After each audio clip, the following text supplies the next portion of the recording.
I'm having black tea with Palo Santo and ginger.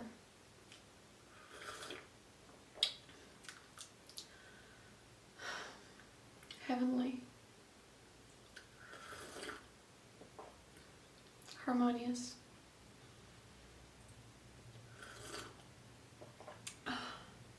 Extraordinary.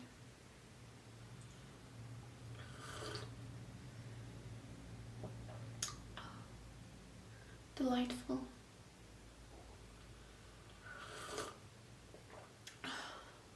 Glorious.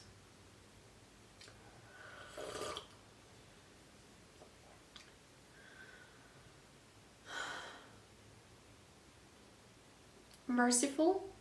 That's the word that comes to me. Okay, so hi and welcome to my multidimensional inker. I will be painting energies. I call that an energy painting. So energies that speak to me, I paint them here, and if they resonate with you, if they help you orient yourself, navigate your life, understand yourself, love yourself and those around you a little bit more, then that's great. And if they don't, then they're probably for or from somebody else. The way I deliver them tends to be sometimes a little bit more abstract, which means that they can be a little bit all over the place. Take that as it speaks to you.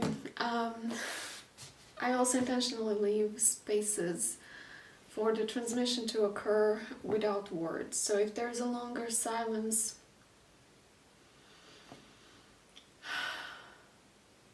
take a moment to breathe.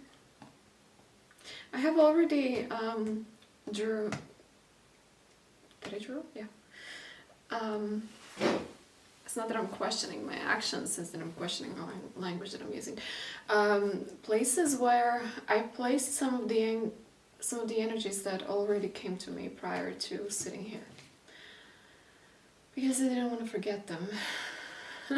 Because there were so many of them. I actually took 2 days off from the last painting that I did to lie on the floor and to rest and to just listen to my favorite music on repeat. But the thin air around me was like, I don't know, we'll make you ready for this one.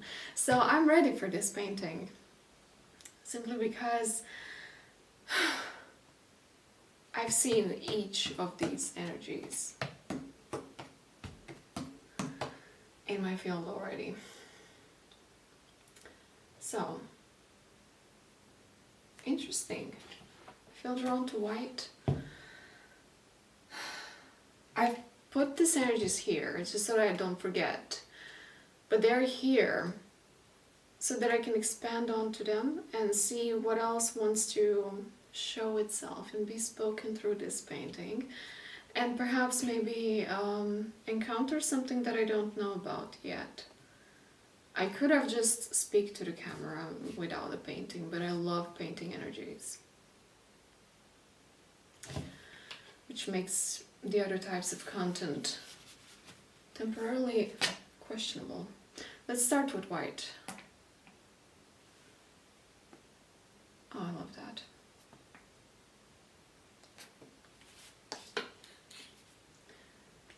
And what I love about it is that white isn't fully white, it's purple-ish.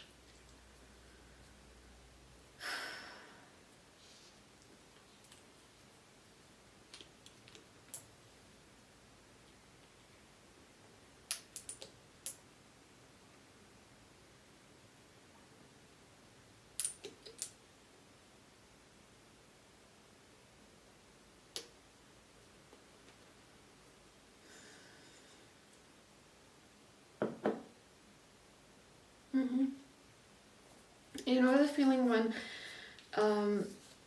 you prepare yourself to say something and then you finally get a chance to say it, and then you realize that you actually spent all of your psychic energy on preparing of saying something, and now when you have a chance to actually be there, you don't feel like saying it anymore, because it was kind of like an extra in the field. It was important, but it was maybe also more important to say that message psychically into the astral body of that person that you were speaking to, because maybe there was no time and space for that conversation to actually be grounded. Maybe that person isn't really in the position of receiving the message that you wanted to say. Or maybe there is something else that wants to and needs to play out instead of this. So this needed to be encountered by you and expressed by you, but not necessarily directly to the physical body of that person, because there were other things that wanted to play out.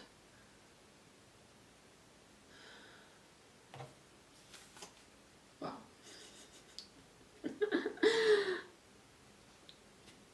Exactly.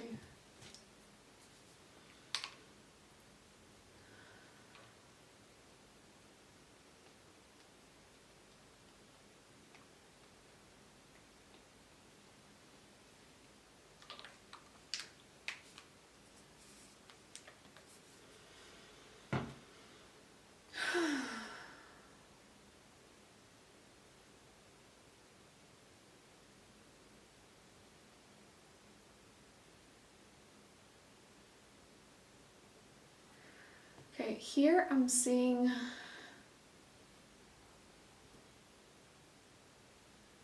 like a pillar of some sort, and on that pillar there is like a lot of holograms and projections, like something like a lot of screens being projected onto that pillar. That pillar is serving kind of like a multiple TV screen without an actual TVs, without actual screens. It's just like a flat invisible surface that it's projected on from all possible sides, and pictures and videos are being projected onto those invisible screens.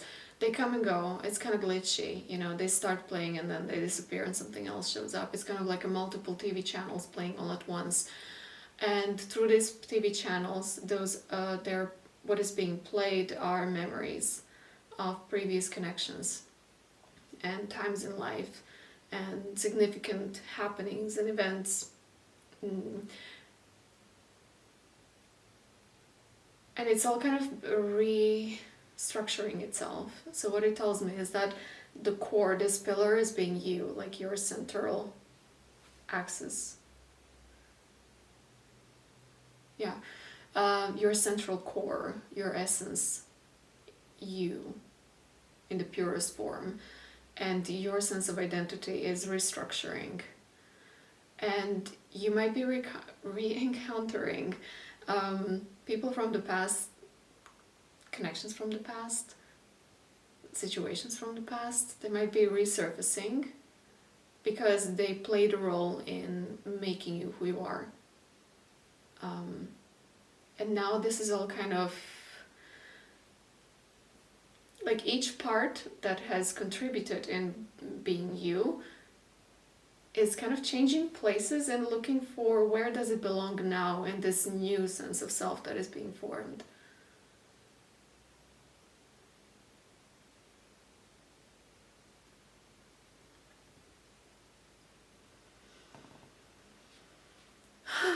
Here I've put people in the background, people that are playing in the background of your mind. And those are also past people, past friendships, acquaintances who could have been something more, but they just remained acquaintances. Lovers that were supposed to be lovers, but they kind of didn't happen. Potential lovers that might still happen, or they still hold the potential of it possibly still playing out. Yeah, but mostly that, like friendships that are not there anymore, lovers that are not there anymore, people that left some sort of mark on you, people that activated an aspect of you and you expected that something's going to happen and it didn't, and or people who are yet about to play themselves out in your reality, or at least they hold the potential for it. All of them are in the back of your mind, and the way I'm seeing it is like you're having a house or like a room where you're living, and there's like a spider webs in each corner, and you've been living for quite some time being like, oh, I have a spider web up there. It's just like, it's okay, you know, just keep being there. And you're not bothered, you know, spiders need space to live. But at some point you enter your room and you notice that your room actually looks quite dirty.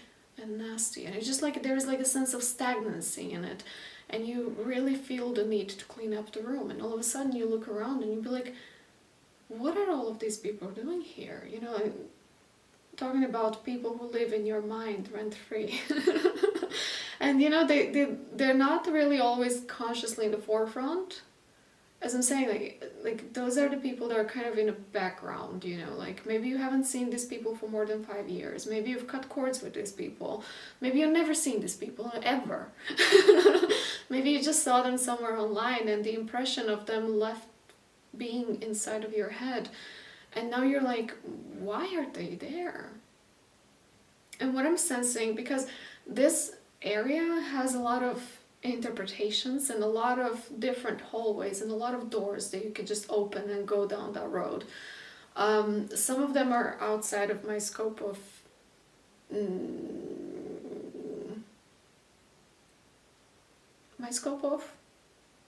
knowing that territory.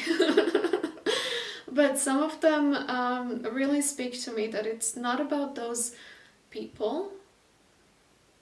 It's more about who you are in relation to them.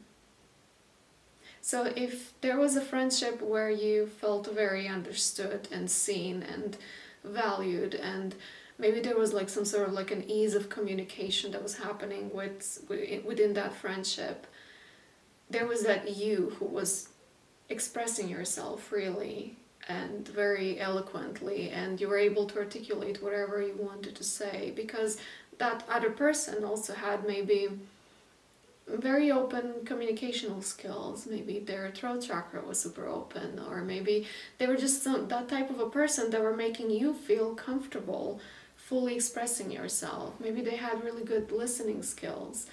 But it's really not about them, it's about you. Who were you in relation to them? How did you feel? What was making you you when they were around you? Because that aspect of you is still alive. It's just not in the forefront of your being, it's in the background. And it's kind of like standing in a queue of your subconscious, waiting for you to embody it. Waiting for you to recognize a moment when they can come to be alive.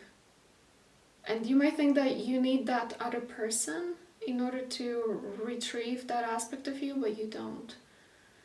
Because that aspect of you already exists and it's within you.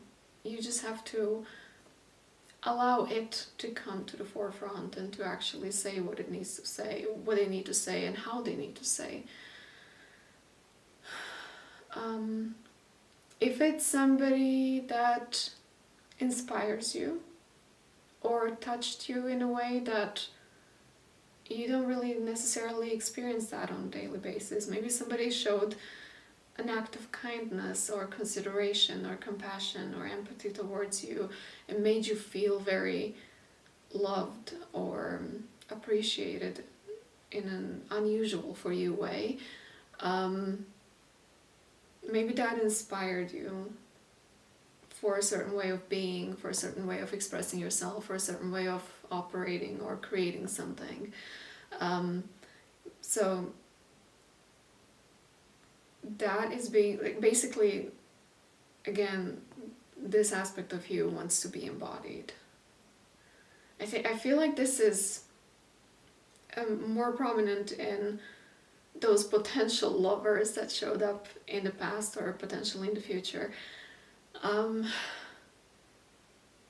It's like they awaken an aspect of you that is normally not in the forefront of your being, but it's there.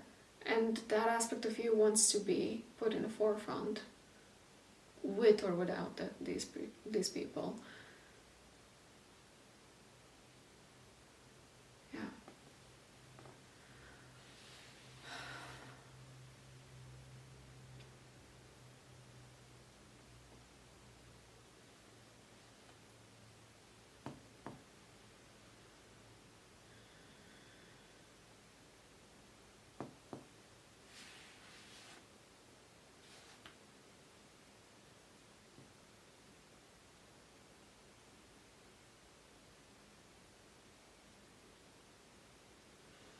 I'm getting that your soul is calling you into expansion through embodiment of those parts. And to your lower self, it might be significant, it might be tempting, it might be motivating to embody those aspects in order to get the presence of these other people. Or maybe it's even not in order to get the presence, but in order to avoid their presence. If it was something from the past that you don't want to encounter again, there might be a fear of, yeah, but if you embody that aspect of self, then they'll be around. It doesn't need to be. It doesn't need to be in any of those cases, but it can be. But again, your soul knows what you want, and it's kind of guiding you towards what you want. And if you have to encounter something that you don't want, well, that's also for some good.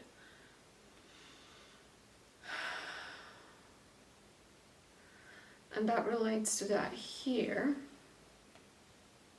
And that here, I was sensing that something happened.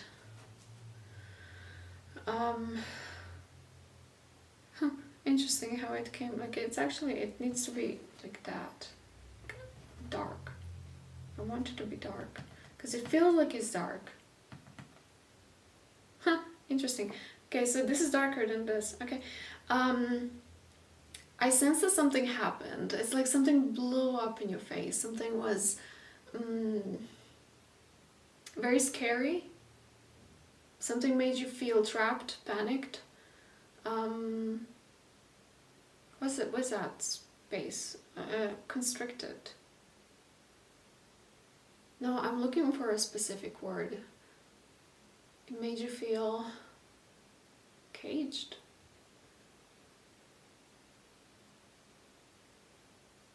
I don't have the word anymore.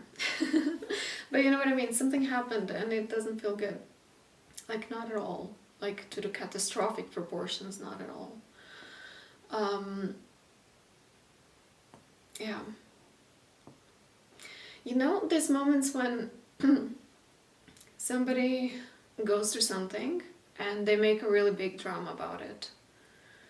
And it's like they invite a lot of people and they talk to everybody about what happened, and everybody is involved somehow. Hold on a second. My voice is somewhere else. Yeah, they make a lot of drama about something. And of course they invite even you to join the drama. And then you come and you ask, what's happening? And they tell you what's happening, and then you realize that you're even confused. You're like, why are you traumatizing so much? Because the way you see it is that it's not worth of drama. You don't even see it as a problem. And even if you do see it as a problem, it is something that you would solve in under a minute without any emotional damage. So it speaks about how, you know, we all perceive things very differently, and what might be very scary to somebody else might be totally not scary to you, and vice versa. So whatever happened to you here that kind of shocked you a lot and left you feeling a little bit unstable, take a step back, and then another step back, and then another step back, and then another. Just like remove yourself from that, what happened, and the emotional impact or mental impact that it has on you. Because I see you looking at this and looking around and realizing that you don't know what to do. Like, it's as if, like, you look around, you don't know anybody who could help you, you don't know how to solve this problem. It's just kind of like, I don't know what to do with this. It leaves you a little bit, like, challenged. But if you just remove yourself a little bit, not to disconnect, not to distract, and not to avoid, remove yourself in a way that whatever it is, that you just see it as you remove yourself, it becomes smaller and smaller. And when it becomes smaller, you can see that you're bigger than that, and that this isn't the ultimate biggest problem ever. It might seem when you stand very, very close to it, but as you remove yourself, you also realize that there are other things that are bigger than that.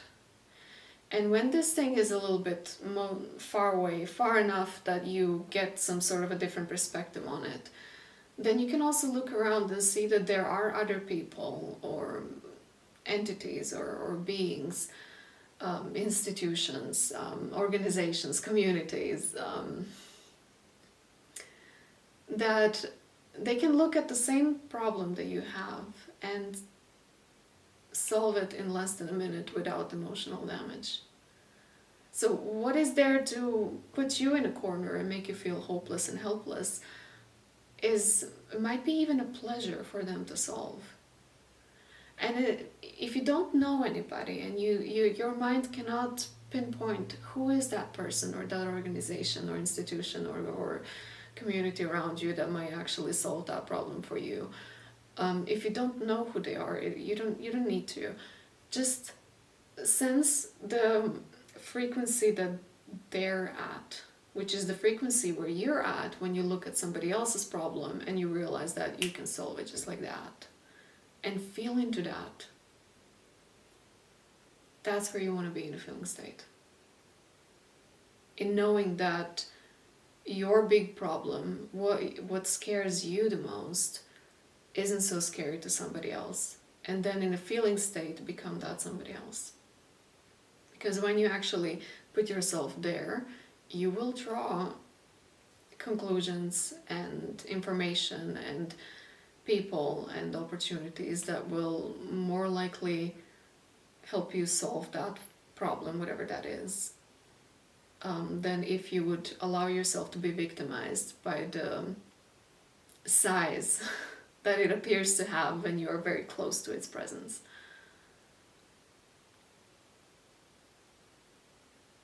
I learned that from Tricks of the Mind. I recommend that book. It's written by Darren Brown. And it's not... this is just something that I've seen. The book I read 2018. And I found myself applying this and seeing you actually in the process of removing yourself and distancing yourself, only so that you realize that that which was there to scare you is actually there to provoke something on the opposite side of fear, and that is connection, or that is love and excitement, or an opportunity, a growth. You can see whatever it is there for you personally to harvest,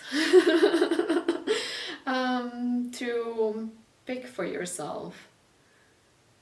So yeah.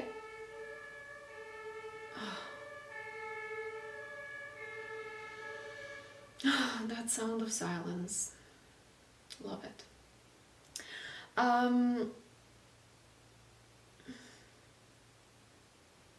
So yeah, I wanted to say it's very useful to read that book. Can totally recommend. And it moves me here.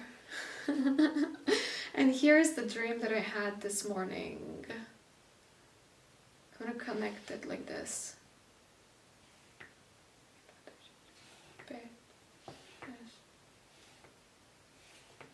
Oh no, too many. Well, it's an abstract spider.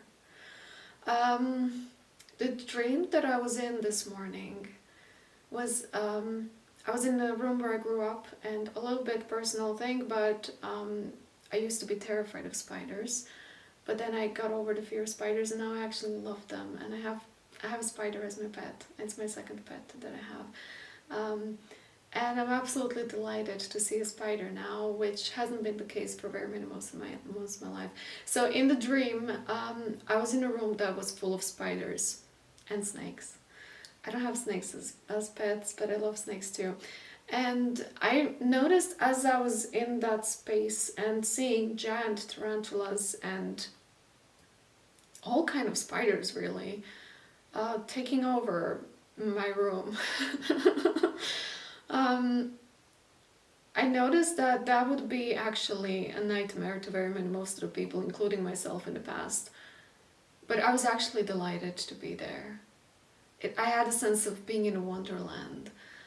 I was looking at it all with a sense of unity, with a sense of wow, all of these animals are here in the room with me. It's like we're all together here. It's beautiful.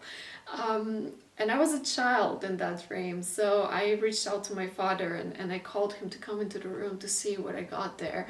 And he came and he picked up one of the snakes from the ground, and I was like, can we keep it? Because I was so happy to see it, and it wasn't a type of a snake that you would keep as a pet, but it was there, so I was like, well, it's already here, so we can just keep it. And it speaks to me about the change of relationship that you have with things or animals or people or circumstances that are extremely scary to you. Like something that represents your biggest fear, something that is really terrifying you, giving you a hard time. Maybe you have health issues because of this. There is something that can illuminate itself through you being exposed to that fear, that can completely flip that fear onto the other side, where you end up being in the space of delight. A space of true joy and genuine happiness and genuine excitement. If something used to scare you so much and now you see it and now you're actually happy because you know how to deal with it, because you have skills of knowing yourself so well that you recognize that what is there to scare you is actually there to empower you. Even if that comes with deliberate intention of somebody else who just has some sort of cruel intentions of like, you maybe expect them to be more kind and understanding and helpful, and they're like, no, I'm gonna do this too. And then this comes and it's just like it really shakes you and destabilizes you, and now you're scared for your safety, security, health, whatever. But then you realize that it happened, even if somebody had evil intentions, it happened for you to step into your power, to actually remember that, no, you got this. You got this. And that's the sense that I'm getting here with whatever here happened. Yeah. But there is like a great potential in whatever that is scaring you right now. There is a great potential on the other side. I was also getting that here. How do I connect that here? Like that. 1, 2, 3. Here in this space, I was getting a really intense. Don't touch that. Really intensely, I was getting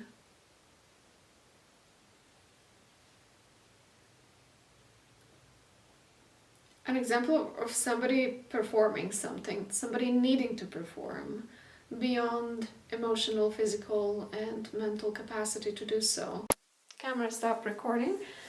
I also noticed now that the camera is a little bit tilted, but it's nothing that I can't take care of later. So basically I was talking about somebody needing to perform beyond the capacity to be able to do so. So you're basically, your body, I sense that it comes internally, like intrinsically from you, that you need to say no to something. You need to stand up for yourself and be like, I can't do this right now. But that carries a lot of fear of consequences, because your no does have consequences, and those consequences are, not mild. It's not that somebody will be disappointed or offended. It's also that there is money involved, and jobs of other people are involved, and the whole events are involved, and the whole economy is involved, and everything just kind of depends on you being able to be there, and you don't really feel like you have capacity to do so. But I'm even sensing, I feel it, that they might be even somehow bully you into performing,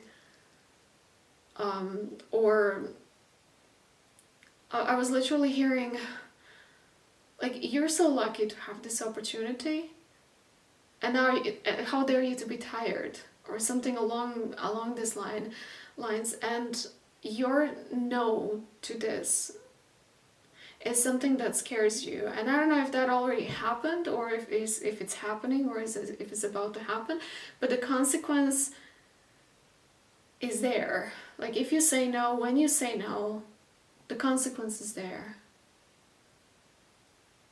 And there is like, I harshly sense the fear of that consequence. And I sense that it's time for you to actually like get over that fear and honor yourself and your body and your own capacity, no matter the consequence. You have to, again, take a step back and a step back and a step back to realize that that consequence, it does look quite big and expensive, and it takes a lot of you and of other people involved if you say no, and if you honor your body and yourself and your spirit and your needs and your health. But if that's the price to pay for your health and for your well-being and whatever it is that you need to take care of, when you take a step back and a step back and a step back and see it from afar and minimize it a little bit, and you realize that actually it's worth it. It's not even about worth. It's like at this point you just gotta do it.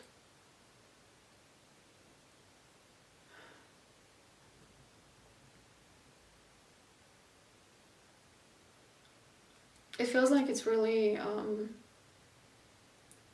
it's that time for you where you really need to love yourself a bit more practically.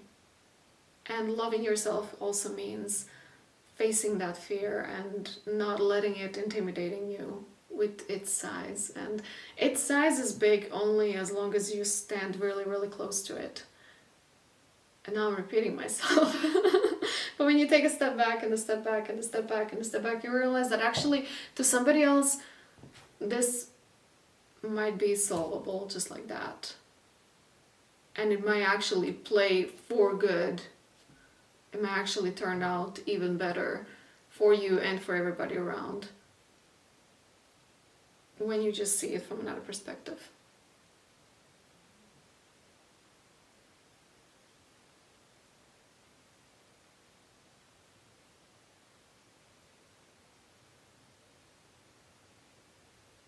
I just heard something.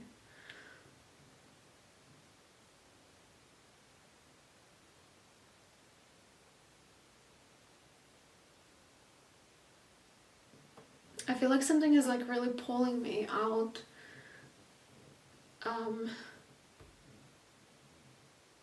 Yeah, it's kind of like, yeah, it's time. You gotta do it. It's like you're called to move in a certain direction when it comes to that.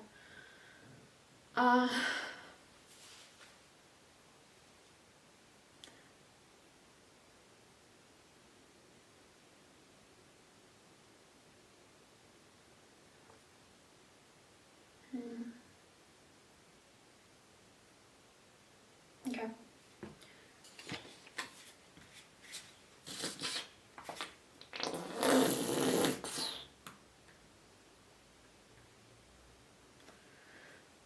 I'm hearing something that doesn't really make sense.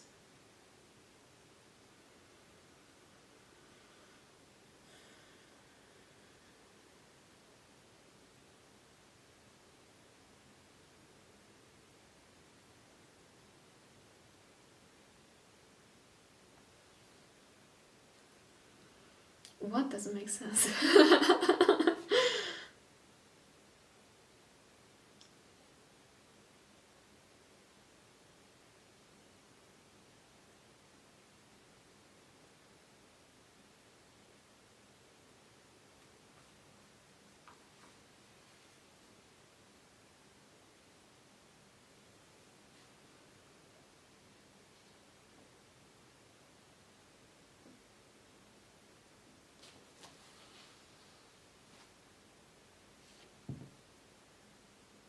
This comes as feeling, this feels to me, and it comes as pointing the obvious, and that is preparing yourself on how to deliver a message of your no. And there are very many obvious ways of how you can help yourself to prepare yourself to come and communicate your needs and standing up for yourself.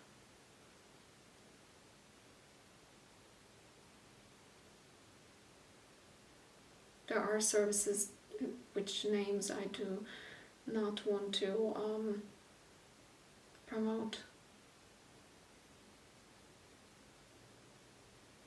But those that come into your mind.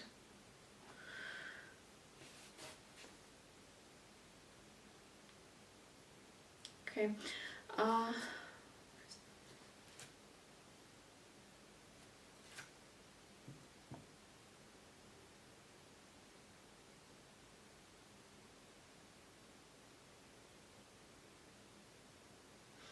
I'm also getting the need to be saved playing out.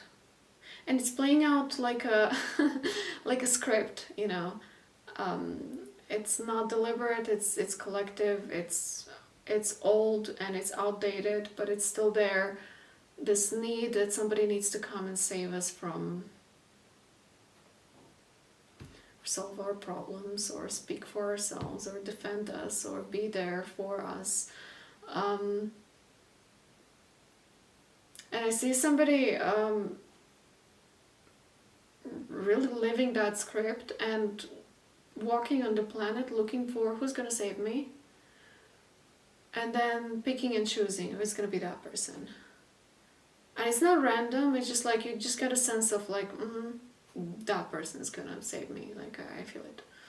Yeah.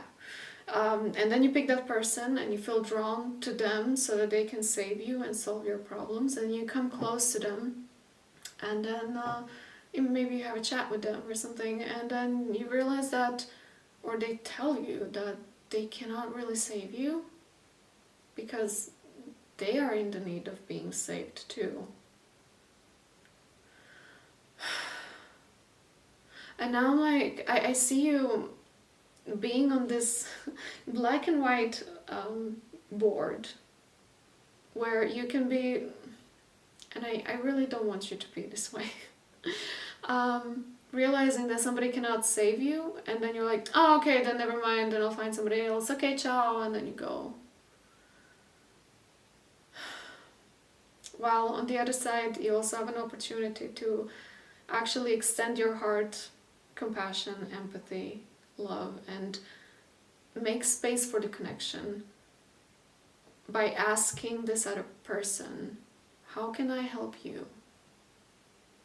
What can I do for you? How can I save you? Maybe you don't need to tell them that you want to save them, or that you want them to save you, but it's just like it's like an internal shift of like you expected something from that person, and they let you know that they're not really that person for you, but that they also need something just like you do. So basically you and them, you exist in the same frequency, you both need saving.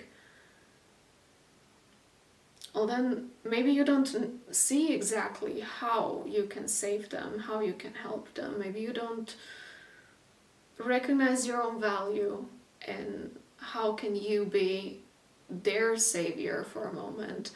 But you can open the possibility of that simply by asking, what can I do for you?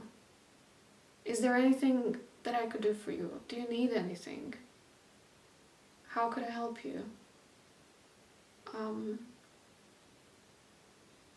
That might lead you into being saved yourself, because maybe you don't need to be saved. Maybe you can save yourself somehow. Maybe somebody else will save you. Maybe saving them will save you. But yeah, think of it this way. If you feel drawn to somebody because you want them to save you, maybe you feel drawn to them because they need someone like you to save them.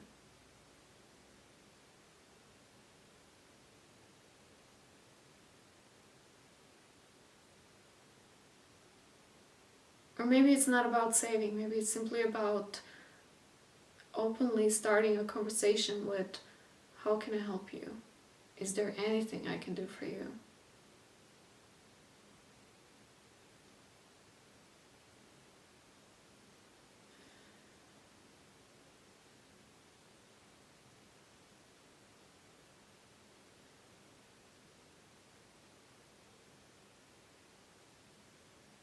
feel like I touched pretty much everything that this painting up front wanted to say.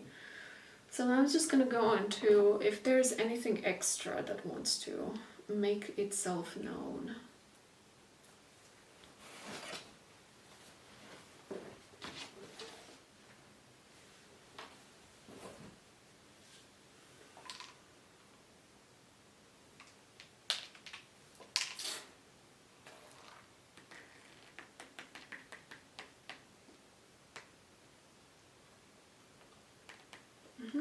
I'm getting that some things are happening rapidly, maybe at a higher pace or like faster pace than you anticipated.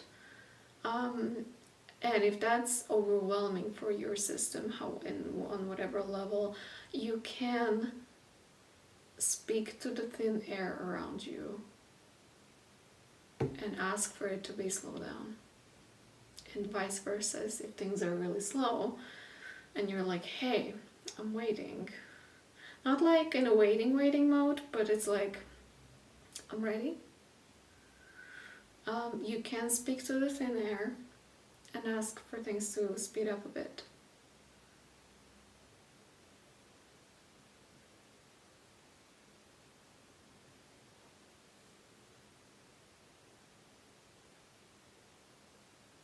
I'm also getting that something is slowly growing into a tree.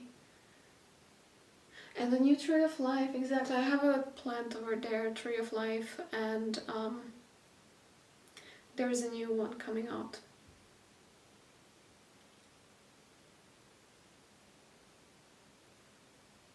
So I'm seeing it, it might look like it's slow, but it is blooming and it is growing and expanding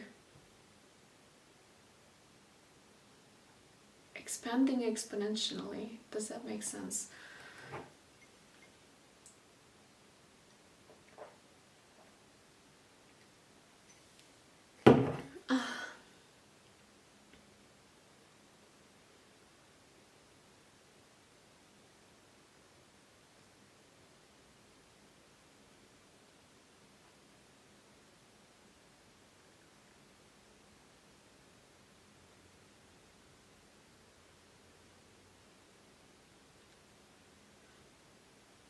I don't know the English word for this animal. Rainworm? I don't know, these little worms that come out when it's raining, you know what I mean? And I see them transforming into snakes.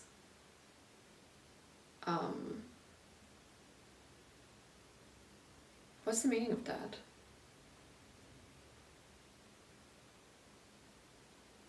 It's like something is taking, something is like expanding beyond its expectation. You know how some people have like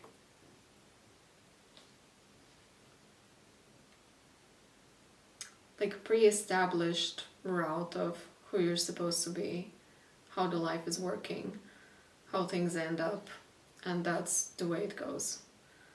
And then something is like a little bit outside of the frame or outside of the cookie cutter idea of how things are developing and how they're progressing over time and space. And it seems like that's been caught. Maybe you have noticed that in yourself. That you were expected to go a certain way or develop a certain way, but then you found another route. It's as if like you were one animal up until one point and then you turned into another animal.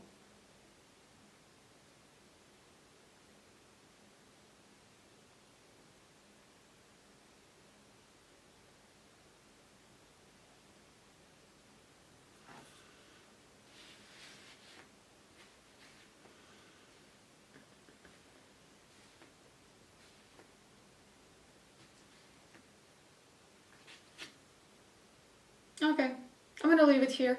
I here to I here to just say drink water, sleep well, take care of your body, and that's it. Thank you for being here. Thank you for co-creating this painting with me. If you want your own personal energy painting, the link for it is down below. Thank you for being here.